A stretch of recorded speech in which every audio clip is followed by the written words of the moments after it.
तो यस बेटा, last class में क्या डिस्कस किया था हमने? एज पर द एरर का प्रकार है, ठीक है। और इसका जो पार्ट वन जो है उसमें पहले हम डिस्कस कर चुके हैं। और तो आज जो एज पर द एरर जो है उसका जो लेक्चर नंबर हमारा जो 2 है, as per the error part 2।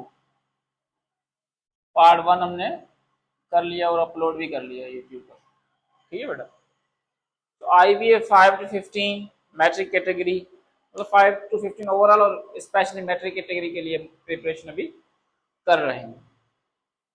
तो इस फॉर द एरर में जो कुछ बेसिक जो थे एरर उसको हम डिस्कस किए थे, आज उसको हम आगे कंटिन्यू करेंगे। डिफरेंट रूल्स हम पढ़ रहे हैं।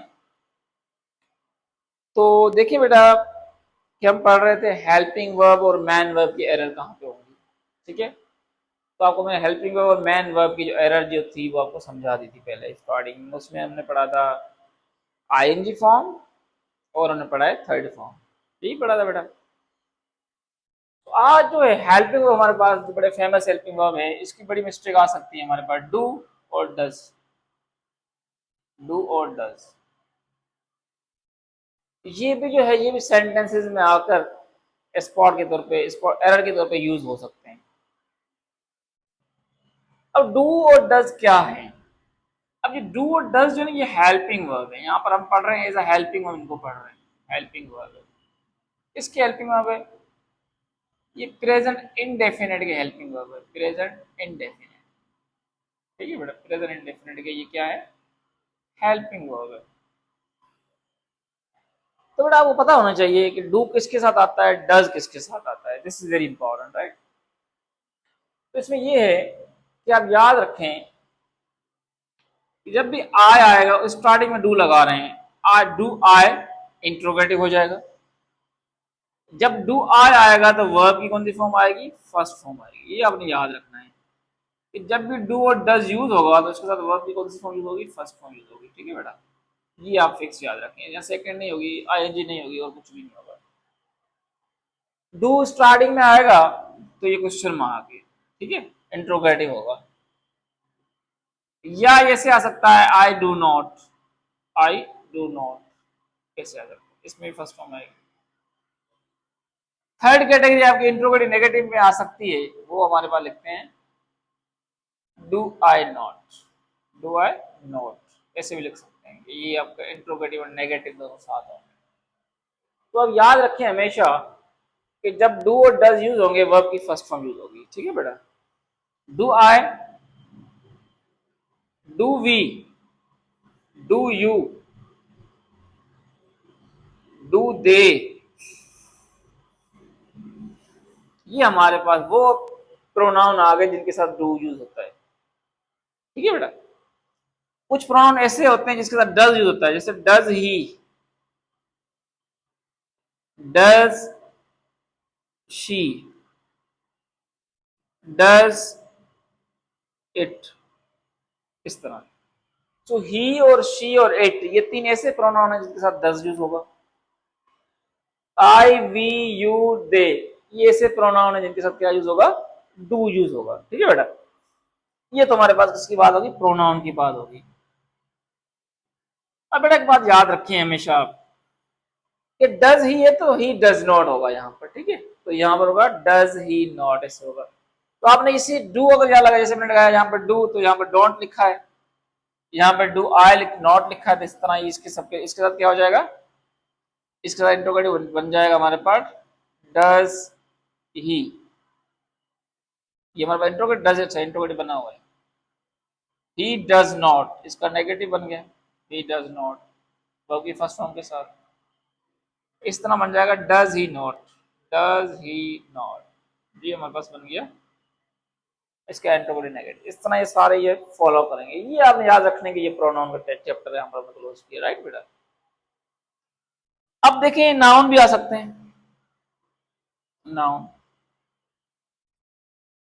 अच्छा नाउन में क्या रूल है कि अगर सिंगुलर नाउन है हमारे पास तो हम लगाएंगे डस, और अगर हमारे पास नाउन प्लूरल है तो हम लगाएंगे डू। बस आपने नाउन का रूल ये है, प्रोनाउन का थोड़ा चेंज है। प्रोनाउन आपने ये याद करने पड़ेंगे। फॉर एग्जाम्पल यहाँ पे मैं लिखूं, अब बॉय लिखूंगा तो आएगा डज बॉय, ये सिंगुलर है। बॉयज लिखूंगा तो आएगा डू बॉयज। कोई नाम लिखूंगे जैसे डज सुंदर, अगर नाम साथ आ जाएंगे, डज डू आ जाएगा, फिर सुंदर एंड सुभाष, कैसे हो गया? बात समझ आ रही है आपको? इस तरह से इनके साथ भी वर्ब की फर्स्ट फॉर्म लगेगी। उसके बाद योर है, हिज है, हर है, देयर है, वो भी आपको मैंने समझाया था फर्स्ट लेक्चर में कि उनके बाद क्या आ रहा है उसके अकॉर्डिंग लगाना है अपने। फॉर एग्जाम्पल यहां पर योर आ रहा हो, योर फादर, तो आप इस योर को देख के डू ना लगाएं, ठीक है? यू अलग चीज है, योर अलग चीज है। तो आप ये फादर को देख के यहां लगाएंगे, एक फादर तो डज है। अब यहां लिखा हुआ योर सिस्टर्स, तो फिर ज्यादा होगी, फिर क्या लगाएंगे? फिर लगाएंगे डू। तो यूर के साथ, हिज के साथ, हर के साथ, देयर के साथ, जो मैंने आपको पढ़ाया था माई के साथ, तो वो डू डज किसके हिसाब से आएगा कि उनके बाद क्या आ रहा है, उनके बाद सिंगुलर नाउन आ रहा है या उनके बाद प्लूरल नाउन आ रहा है, उसके अकॉर्डिंग जो है ये लिखेंगे आप। जहां तक बात क्लियर होगी। तो हमारे पास इंटरोगेटिव, ये हमारे पास नेगेटिव, ये इंट्रोगेटिव नेगेटिव, एक तो ये चैप्टर हो सकता है, मतलब इसमें से कोई ना कोई सवाल आ सकता है। उसके बाद बेटा याद रखें आप कि पॉजिटिव में भी इसके सवाल आ सकते हैं, बड़ा इंपॉर्टेंट है पॉजिटिव में। अब पॉजिटिव में प्रेजेंट इंडेफिनिट के सवाल किस तरह आएंगे वो आपने याद रखना है।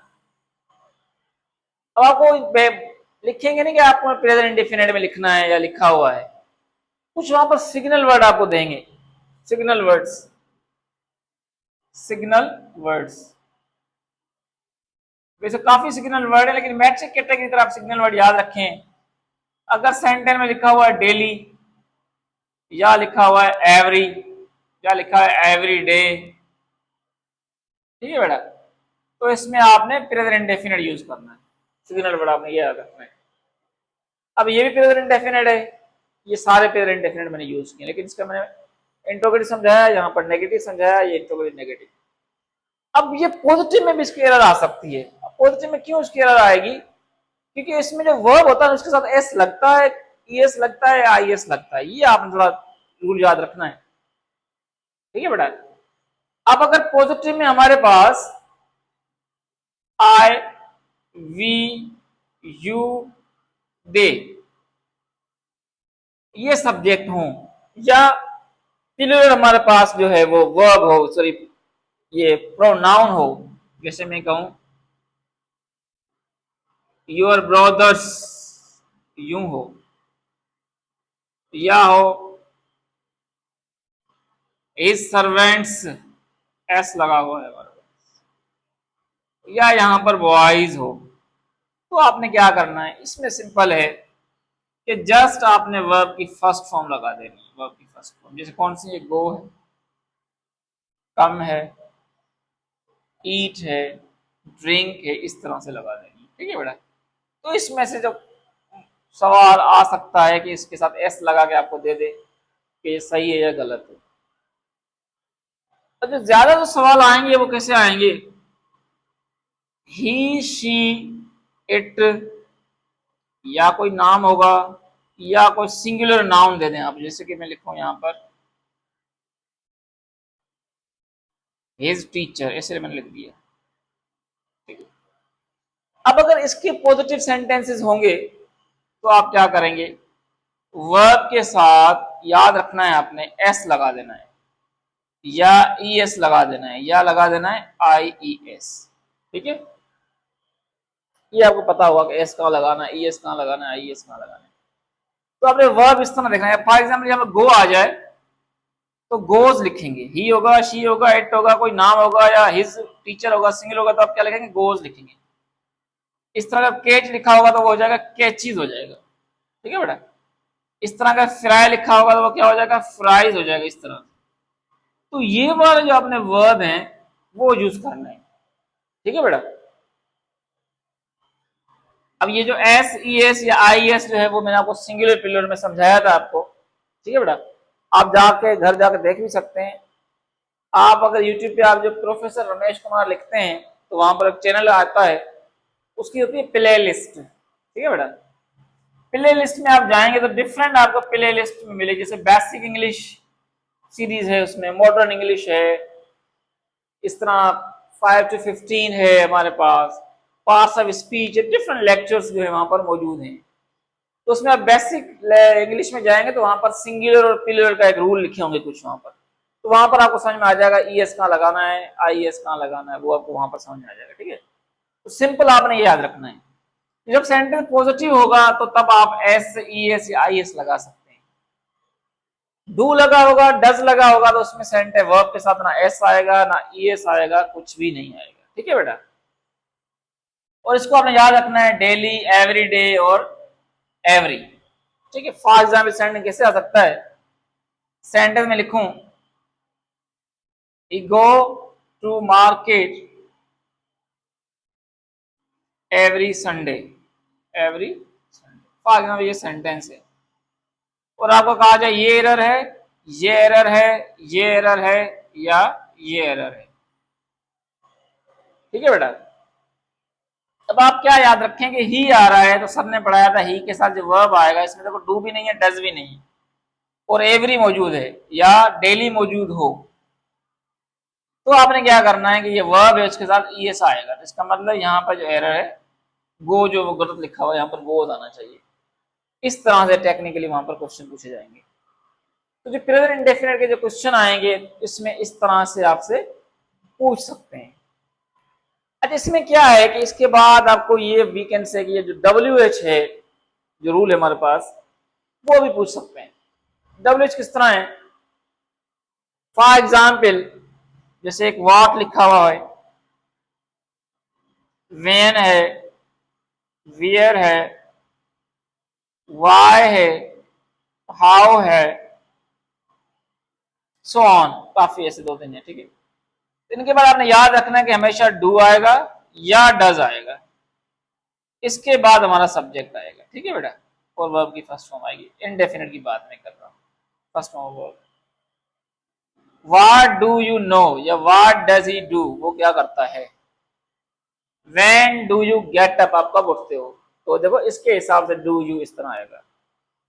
तो जब भी आएगा व्हाट आएगा, व्हेन की जितने भी मैंने यहाँ पर वर्ड लिखे जो WH वर्ड है इसको फॉलो करेंगे, डू वाले रूल को, इससे मतलब यहाँ पे WH आ गया प्लस में डू डू डज ऐसे आएगा भी, ठीक है बेटा। इसमें नहीं आएगा, यहाँ पे आएगा तो भी ऐसे आएगा, वाई डू आई नॉट, इस तरह से। तो इसमें क्या होगा कि डू डज जो होगा ना वो आपका क्या होगा, स्टार्टिंग में आएगा, ठीक है बेटा। डस्टर दे दें, इसको रेज कर देते हैं, डस्टर देखें यहाँ पर होगा, ठीक है। कंटिन्यू करें, लिख रहे हैं, ठीक है, आप लिखें इसको,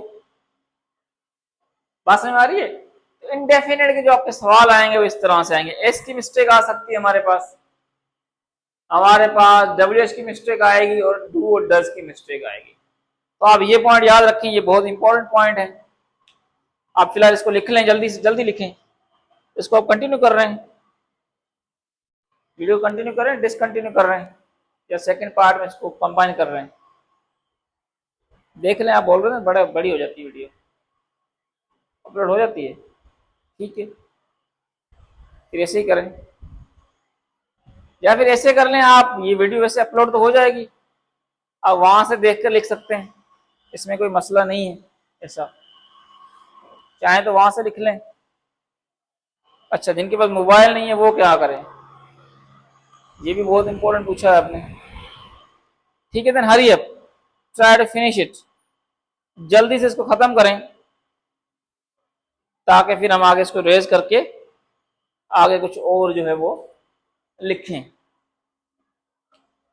बहुत इंपॉर्टेंट है ये बेटा, ये आपको समझ में आ गया तो आपके एक दो जो सवाल हैं वो आपके क्लियर हो जाएंगे। और ये बहुत ही सिंपल भी है, इतना हार्ड नहीं है ये, इसको डू और डज का जो कॉन्सेप्ट है हमारे पास, वैसे बेसिक क्लास में मैंने आपको पढ़ाया भी है। अब जो बच्चे बेसिक क्लासेस में नहीं थे उनके साथ क्या मसला, उनके साथ मसला हो सकता है। ठीक है बेटा, आई होप कि अभी आपका हो गया होगा। ठीक है, तो इरेज कर देते हैं। अब इसमें ये देखें कि डू डज के बाद दूसरा जो सवाल पैदा होता है वो होगा डिड के साथ।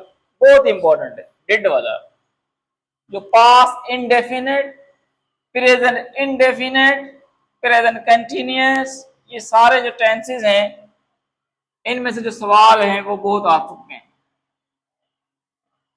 और ये सिग्नल वर्ड लिखा था, इसका मतलब यही था कि जब भी ये वाले सिग्नल वर्ड यहां पर दिए हुए हों, every day, daily, every week, every weekend, every Saturday, तो आपने प्रेजेंट डेफिनेट को यूज करना है। ठीक है बेटा, अब देखें कि पास इंडेफिनेट में इंपॉर्टेंट हेल्पिंग वर्ब मौजूद है जो वो डिड है। डिड, अब डिड बिल्कुल सिंपल है कि डिड के बाद सब्जेक्ट लगाएं और उसके बाद लगाएं फर्स्ट फॉर्म। अब डिड में और डू में कॉमन चीज कौन सी है कि डिड के साथ भी फर्स्ट फॉर्म लगता है और डू के साथ भी क्या लगता है, फर्स्ट फॉर्म। डू और डज जो है वो आते हैं प्रेजेंट टेंस में और डू डिड आता है वो पास्ट टेंस में, इसलिए आपने फॉर्म फर्स्ट लगानी जब भी डिड आएगा। और डिड को पढ़ना इसमें आसान इस तरह है कि जितने भी सब्जेक्ट आपके पास हो, चाहे आई हो, वी हो, यू हो, योर ब्रदर हो, कुछ भी हो, सबके साथ क्या आएगा, डिड आएगा, नेगेटिव इंट्रोगेटिव के अंदर। ठीक है, for example did he go there yesterday, yesterday, क्या कल वो वहां गया था, यस्टरडे। अब इसमें जो इंपॉर्टेंट पॉइंट है आपका, इंटरोगेटिव में डिड आएगा। अगर आपके पास नेगेटिव होगा तो आएगा ही did not go, he did not go there yesterday, ऐसे आ जाएगा। अब आपका इंट्रोगेटिव नेगेटिव होगा तो सिंपल होगा डिड ही, ये आपने पढ़े हुए हैं, ठीक है, रिपीट कर लेते, did he go there yesterday, इससे आ जाएगा। ठीक है बेटा, ये आपका हो गया interrogative negative and interrogative negative. अब जब पास्ट का जो पॉजिटिव आएगा, पास्ट का क्या आएगा, पॉजिटिव। अब पास्ट टेंस में मतलब पास्ट सिंपल या इसको इंडेफिनेट जो है, हमें किस पता चलेगा ये इंडेफिनेट में लिखना है। इसका जो पॉजिटिव सेंटेंस है ना, इसमें सेकंड फॉर्म यूज होती है। वर्ब की कौन सी फॉर्म यूज होती है, सेकंड। मतलब जब डू और डज डिड नहीं होगा तब सेकंड फॉर्म यूज करेंगे, जब डिड होगा तब फर्स्ट फॉर्म यूज करेंगे। अब कैसे पता चलेगा कि पास्ट इंडेफिनेट है, आपको बोलेंगे थोड़ा कि पास्ट इंडेफिनेट है। अगर उसमें यस्टरडे लिखा हुआ हो, क्या लिखा है बेटा, यस्टरडे लिखा हुआ हो, तो जब भी यस्टरडे लिखा हुआ हो तो वर्ब की सेकंड फॉर्म यूज करें अगर सेंटेंस पॉजिटिव है। अगर इंट्रोगेटिव है तो ये वाला फॉर्मूला, नेगेटिव है तो ये इंट्रोगेटिव, नेगेटिव है ये अप्लाई करें। यस्टरडे लिखा हुआ या यस्टरडे के साथ या लास्ट वर्ड के लिखा हुआ, last week, last month, last year, इस तरह से। या बेटा इसमें लिखा हुआ अगो लिखा हुआ है, 3 days अगो, 5 month अगो, 3 month अगो, इस तरह से। या इसमें लिखा हुआ हमारे पास ईयर लिखा हुआ कोई 2001, 2005, ऐसे। ये बहुत ही बेसिक पॉइंट है, ये बड़ा इंपॉर्टेंट है। फॉर एग्जाम्पल आपको सेंटेंस दे दें,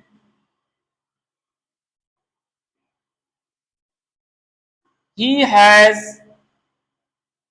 gone there, या मैं हेड लगा दूं, he had gone there yesterday। ठीक है, अभी yesterday जगह पर क्या आ सकता है, लास्ट वीक, या आ सकता है 3 days ago, या आ सकता है in 2005। ठीक है, इस तरह से मैंने एग्जाम्पल सबके लिख दिए। अब जब ये वाली चीजें आ रही हैं in 2005, 3 days ago, last week, last month, इस तरह से, या यस्टरडे या डे बिफोर यस्टरडे, तो अब याद रखें कभी भी हेड नहीं आएगा। ठीक है, मतलब ये जो ये मैंने वर्ड लिखे हैं उनके साथ कभी हेड नहीं आएगा। जब हेड नहीं आएगा तो थर्ड फॉर्म भी नहीं आएगी। मैंने आपको बताया हेड के साथ थर्ड फॉर्म आती है, जैसे हैज और हैव के साथ आती है। अब यहाँ पे क्या होगा, यहाँ पे हमेशा V2 यूज करेंगे, मतलब सेकेंड फॉर्म वर्ब की आप यूज करेंगे, तो ये हो जाएगा हमारे पास he went there, ऐसे हो जाएगा, ऐसे हो जाएगा। ठीक है, सेकेंड फॉर्म यूज करेंगे अगर पॉजिटिव होगा तो। ये अगर ये वाले वर्ड दिए आपने याद रखें, बहुत इंपॉर्टेंट, इसमें से सवाल लाजमी आएगा। यस्टरडे, लास्ट वीक, 3 days अगो, 5 month अगो, इस तरह से, और ईयर कोई लिखा हुआ हो, तो आपने सेकंड फॉर्म यूज करनी है पॉजिटिव में। अगर सवाल इंट्रोगेटिव का है तो ये डिड के साथ फर्स्ट फॉर्म, नेगेटिव है तो डिड नॉट के साथ फर्स्ट फॉर्म, इंट्रोगेटिव नेगेटिव है तो डिड नॉट के साथ फर्स्ट फॉर्म। ठीक है, अगर डिड लगा हुआ है तो फर्स्ट फॉर्म लगाएंगे, डिड नहीं लगा तो फिर सेकंड फॉर्म अप्लाई होगी। ठीक है बेटा, सवाल आपको कोई भी आ जाए तो आपने याद रखना है। क्लियर हो रहा है आपका? अच्छा, तो डिड बहुत इंपॉर्टेंट है। डिड ये पास इंडेफिनिट जो हमारा है, ये भी एक क्वेश्चन इसमें भी आ सकता है। मैं आपको कॉन्सेप्ट क्लियर करवा रहा हूँ। कॉन्सेप्ट क्लियर हो गया तो आपको किसी भी टाइप का सवाल जो इसको इजीली क्या कर सकते हैं, आप इसको हल कर सकते हैं। बात समझ में आ रही है या नहीं? आज इसको बेसिक वगैरह पढ़ी हुई इसकी बात उनको जो इजीली बात समझ में आ जाती है। ठीक है बेटा, अच्छा उसके बाद जो सवाल क्रिएट हो सकता है वो येट से भी हो सकता है, येट। ठीक है बेटा, अभी तक नहीं, येट का मतलब है अभी तक नहीं। इसमें क्या होगा आपके पास, येट जब होगा उसमें हैज है और थर्ड फॉर्म लगेगी और हमेशा नेगेटिव में होगा। येट किसमें होगा? नेगेटिव में होगा। इंट्रोगेटिव नेगेटिव से ज्यादा पूछे जाएंगे, इंट्रोगेटिव में भी हो सकता है। For example, have you not completed your work और येट, ये प्रॉपर है। एज येट नहीं लिखना कभी भी, नॉट येट आना चाहिए। ठीक है, यहां पर या इसमें आ जाए he has not completed, third form है हिज वर्क येट। इस तरह से लिखें, तो येट के साथ हैज है थर्ड फॉर्म लिख लें, ये भी बहुत इंपॉर्टेंट है। येट जो है ये भी, मतलब बहुत से हैं लेकिन येट बहुत इंपॉर्टेंट, येट आ सकता है हमारे पास। ठीक है, अच्छा येट के बाद हमारे पास जो है वो जो पास्ट में हमारे पास हैड के साथ सेंटेंस आएगा, हैड और थर्ड फॉर्म पास्ट परफेक्ट के अंदर, ये कॉम्बिनेशन में आएगा। ठीक है, मतलब दो एक्शन दिए होंगे, जो पहला एक्शन कौन सा हुआ बाद में एक्शन कौन सा, उसके हिसाब से होगा। फॉर एग्जाम्पल सेंटेंस है the train had left before we reached the station। ठीक है बेटा, the train had left before we reached the station। अब इसमें आप देखें पहले काम कौन सा हुआ है, ट्रेन, एक ट्रेन जाने का जिक्र है, दूसरा हमारे पास है हमारे पहुंचने का जिक्र है। तो इन टाइप के जो सेंटेंसेस हैं इसमें आपने क्या देखना है बेटा, इसमें आपने ये देखना है कि जो काम पहले हुआ है, फॉर एग्जाम्पल ट्रेन पहले गई है, अब जो पहले काम हुआ है उसके साथ हैड और थर्ड फॉर्म लगाएं, जो काम पहले हुआ है। और जो काम बाद में हुआ है यहां पर हमारे, वो पास्ट इंडेफिनिट है आपका, पास्ट इंडेफिनिट है, मतलब इसके साथ पॉजिटिव के साथ आप क्या लगाएं, सेकंड फॉर्म। नेगेटिव होगा तो did not first form, interrogative में ये और did not first form negative, यही सेम जो है यहाँ पर।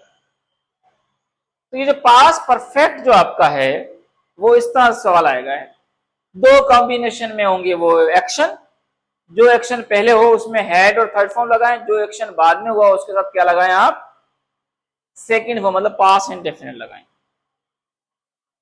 ठीक है बेटा, बात समझ आ गई आपको, नहीं आ गई? ऐसे ही तो the train had left before we reach the station, तो बिफोर का कॉन्सेप्ट आप समझे। लेकिन जब बिफोर लगा होगा तो बिफोर के बाद जो है सेकंड फॉर्म वाला आएगा, और जो बिफोर से पहले जो होगा वो क्या आएगा, हेड और थर्ड फॉर्म का आएगा। इससे भी आप याद कर सकते हैं। ठीक है, लेकिन अगर बिफोर की जगह पर आफ्टर दिया हुआ हो, फिर क्या करेंगे आप कि जब भी आफ्टर आएगा तो आफ्टर के बाद जो है उल्टा रिवर्स हो जाएगा। ठीक है, तो ये हो जाएगा आफ्टर से पहले और बिफोर के बाद सेकंड फॉर्म वाला यूज करें। सो हम लिखेंगे वी रीच्ड द स्टेशन, क्योंकि आफ्टर है। जब आफ्टर का सवाल आए तो आपने याद रखना है कि सेकंड फॉर्म वाला पहले ले आए और थर्ड फॉर्म वाला बाद में लेकर जाए, आफ्टर हो तब। We reach the station after the train, after the train had left, ये इंपॉर्टेंट हो गया। इस तरह सवाल आ सकता है। तो आपका जो पास्ट परफेक्ट है वो इस तरह सवाल पूछ सकता है, बिफोर के साथ या आफ्टर के साथ, ये आपने याद रखना है। बिफोर आएगा, बाद में आपके पास सेकंड फॉर्मूला आएगा, आफ्टर आएगा तो पहले सेकंड फॉर्मूला आएगा, बाद में हेड और थर्ड फॉर्मूला आएगा, इस तरह से। क्लियर हो रहा है आपको? तो ये आपने क्या कर लिया, पास्ट परफेक्ट को भी यहां पर हमने डिस्कस किया। अच्छा, उसके बाद आप क्या याद रखें, ये हो गया आपका, ठीक है, साथ साथ लिख रहे हैं, अच्छी बात है। अब इसमें क्या हो रहा है, जो सेकंड में हमारे पास आ रहा है, वी कैन से ये पास इंडेफिनेट है, ये परफेक्ट हमने कर लिया। उसके बाद दूसरी जो एरर आएगी वो कॉम्बिनेशन एरर में हमारे पास पास्ट इनडेफिनेट और कंटिन्यूस की कॉम्बिनेशन आ सकती है। पास्ट इनडेफिनेट और कंटिन्यूस की कॉम्बिनेशन वो किस तरह आएगी वो मैं समझाता हूं। पास्ट इनडेफिनेट मतलब सेकंड फॉर्म, और पास्ट कंटिन्यूस मतलब वॉज वर्ब के साथ आईएनजी फॉर्म कर रहा था, इस तरह से। अब इसमें क्या होगा कि जो कॉम्बिनेशन आएगी सेंटेंसेस की, मैं दो सेंटेंस लिखता हूं और आप समझें इसको, आपको समझ में आ जाएगा। फिर उसमें जो कॉम्बिनेशन आपकी आएगी वो आएगी व्हेन और व्हाइल के साथ। व्हेन और व्हाइल, बात याद रखें, और का मतलब ये है कि अगर व्हेन आएगा तो व्हाइल नहीं आएगा, व्हाइल आएगा तो व्हेन नहीं आएगा, ठीक है, ये आपने याद रखना। अब सेंटेंस में जब व्हेन आएगा तो इसके साथ आएगा पास्ट इंडेफिनिट, मतलब सेकेंड फॉर्म। और अगर सेंटेंस में हमारे पास व्हाइल आएगा तो उसके साथ आएगा पास्ट कंटिन्यूअस, मतलब वॉज वर्ब के साथ आईएनजी फॉर्म लगाएं, इस तरह, ठीक है बेटा। और ये बाद वाला सेंटेंस जो व्हेन के साथ अगर ये पहले आएगा तो बाद वाला आईएनजी वाला विदाउट इससे आएगा। व्हाइल के साथ भी इस तरह से सेंटेंस लिखूंगा तो आपको समझ में आ जाएगी। वी वर या चिल्ड्रन वर लिख लेते हैं। Students, students were playing, student were playing when the school bus arrived. The school, the students were playing when the school bus arrived. अब इसमें आप याद रखें कि दो एक्शन है, एक तो बच्चे खेल रहे हैं, दूसरी स्कूल की बस आई।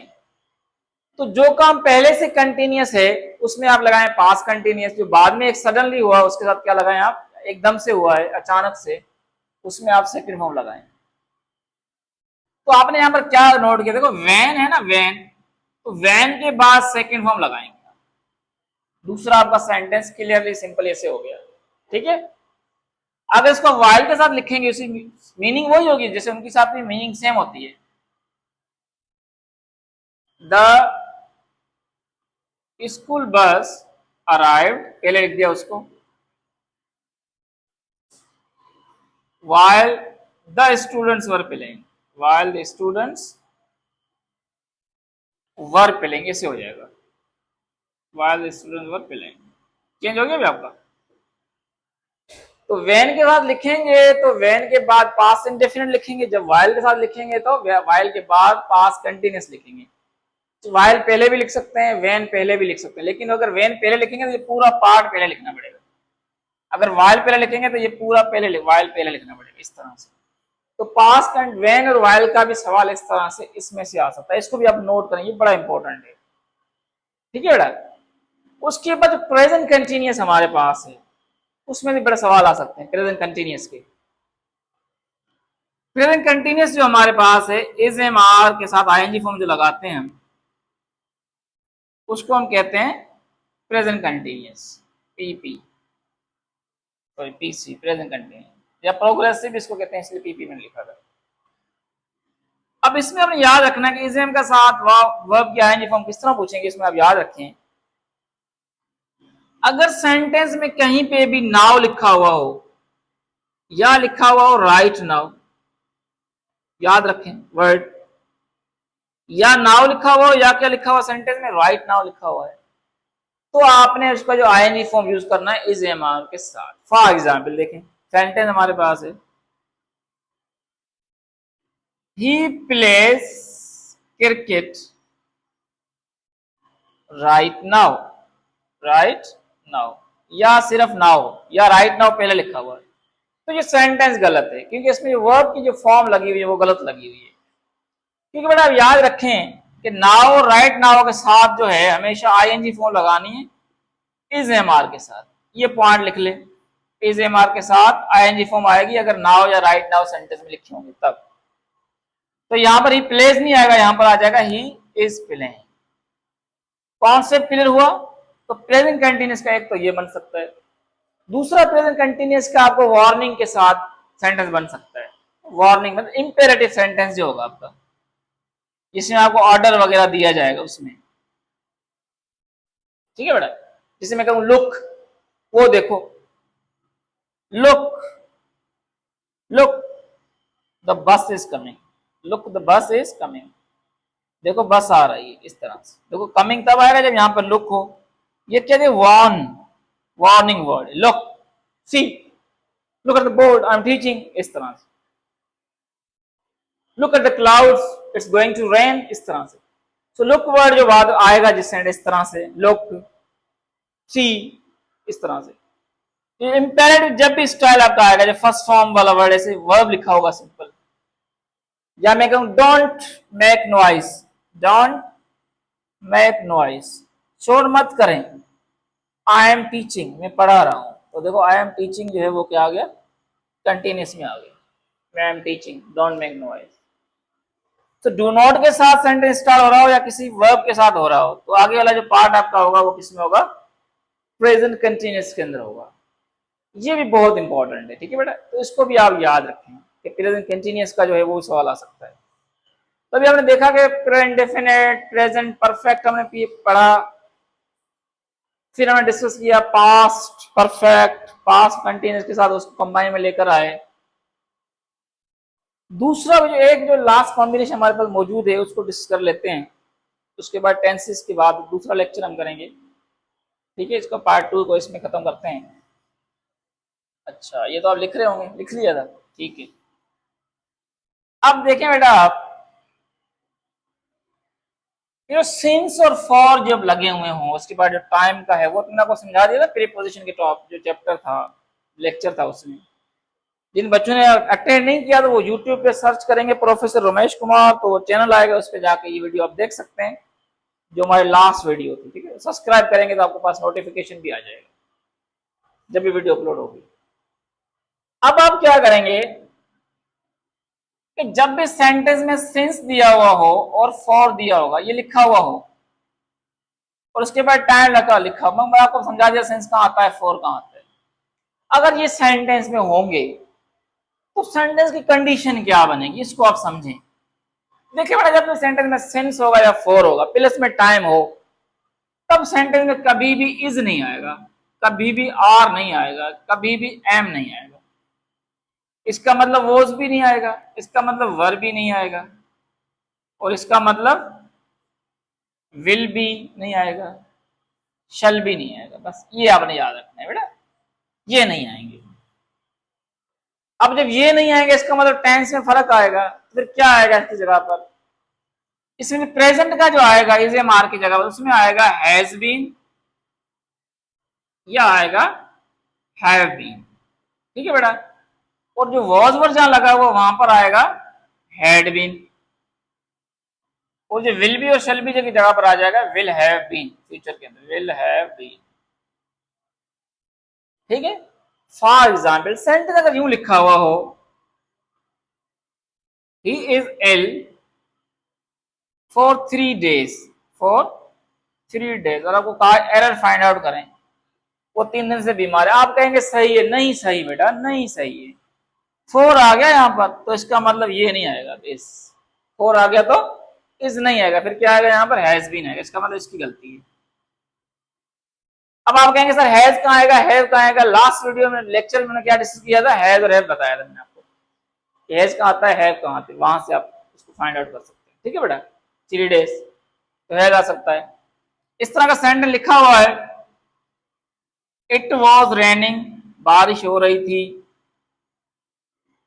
सिंस जून, जून से बारिश हो रही थी, तो ये भी गलत है क्योंकि बेटा सिंस आएगा तो वॉज नहीं आएगा, वॉज की जगह पर क्या आएगा, हैड बीन आएगा, ठीक है, वॉज की जगह। अब याद रखें, वॉज वर्क की होगी तो had been, is am are होगा तो has been had been, will be shall be होगा तो विल हैव बीन। अगर सिंस फॉर आएगा तो उनके साथ बीन लाजमी आएगा, चाहे उसके साथ वर्ब आए या ना आए, ठीक है बेटा।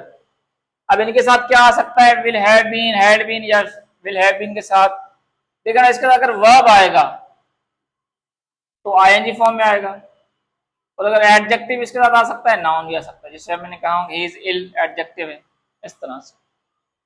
ये सवाल नहीं देंगे आपको, सवाल इज ए मार का होगा और यहाँ सिंस फॉर, यहाँ से आपका एक क्वेश्चन बन सकता है।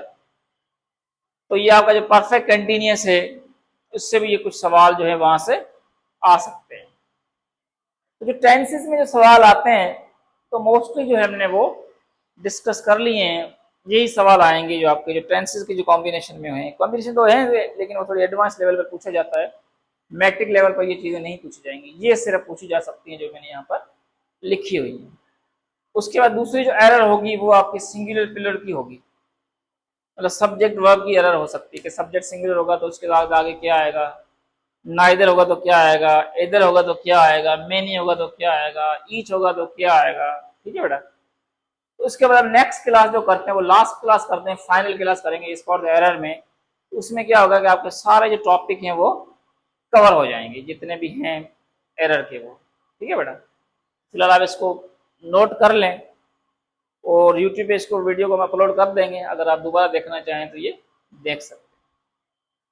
थैंक यू, लिख लें बोले, कटे बेटा, तस्वीर कटे जाए, हाँ हाँ कटे जाए, अले बंद कर बोले, ठीक है।